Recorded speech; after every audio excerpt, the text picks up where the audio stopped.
Krypto the Superdog was a short-lived television show on Cartoon Network, with lasting only 2 brief seasons.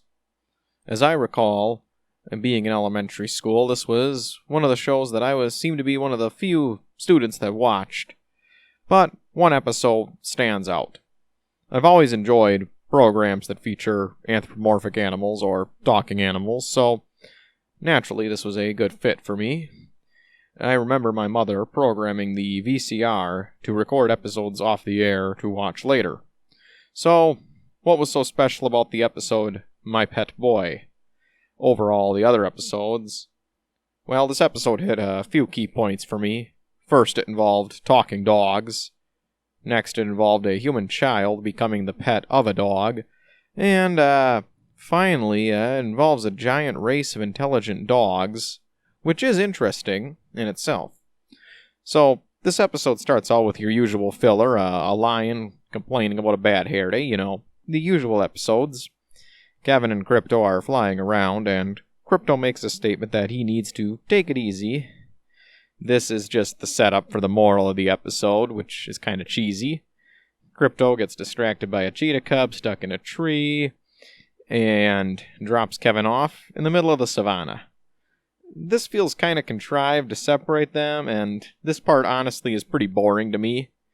Kevin wanders around a bit and stumbles upon the giant spaceship, and enters. It's worth noting that the stuff inside this spaceship is kind of random and weird. There appears to be a lawnmower and a golf club bag.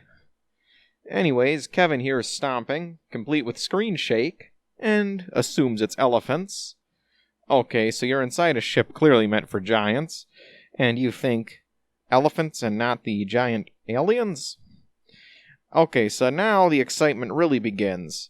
The 3 giant dogs, Junior, Junior's dad, and Junior's mother, enter carrying trees in their mouths, and Junior is mad because he didn't get to see any humans while they were collecting tree samples for the university, where Junior's father must work.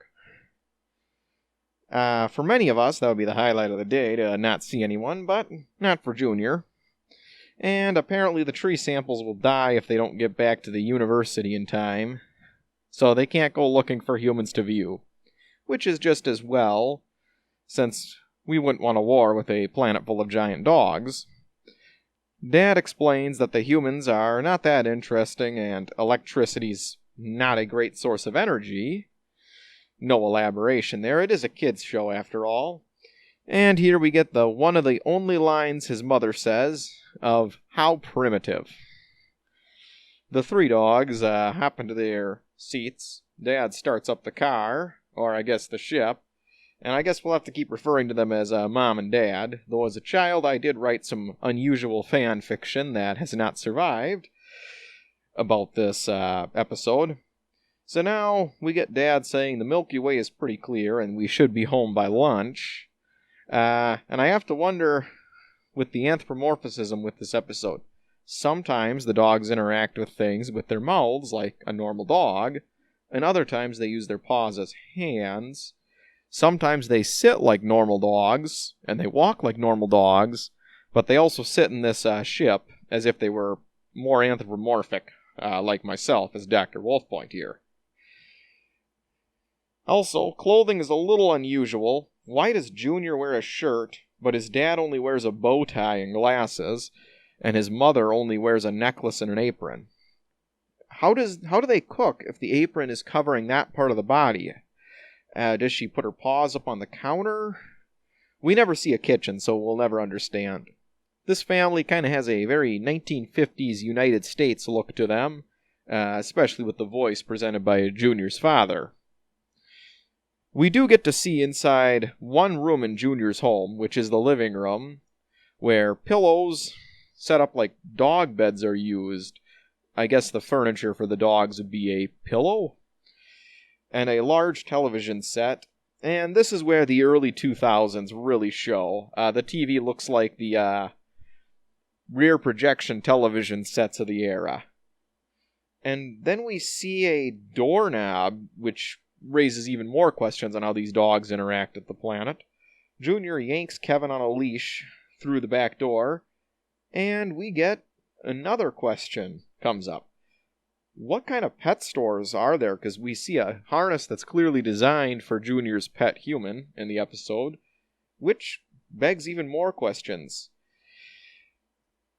Now, this episode does have plenty of questions, which would mean that there must be a section like the dog section in the supermarket for your pet human. What would that sell? I don't know.